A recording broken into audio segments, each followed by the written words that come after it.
حضرت میگفتند حیف از این عمر که به یاد خدا میگذرد، که همه روز به صد جرم و خطا میگذرد. برادران عزیز و گرامی، عمرم بسیار یک نعمت بالایی است.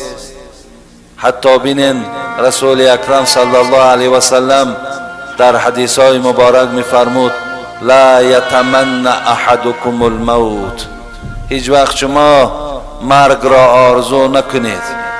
هیچ وقت نگویید که خدایا عمر مرا کوتاه بگردان، خدایا همین عمر برای من لازم نیست، خدایا روزهای حیاتی مرا قطع بگردان.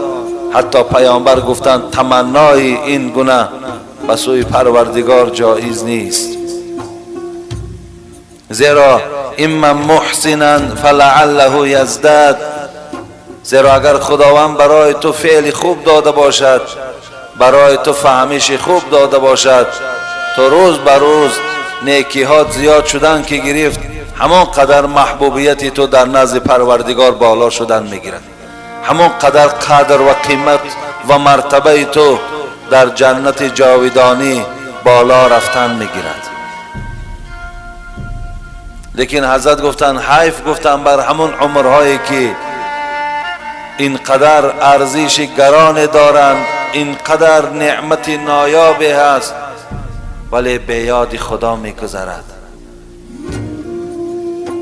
که همه روز به صد جرم و خطا میگذرد. وقتی عمر و حیات و ساعتهایی که با جرم و با خطا گذشت، ما اگر به این گونه انسان حیف تو هم گوییم، حق ما می رود، حق ما نمی رود.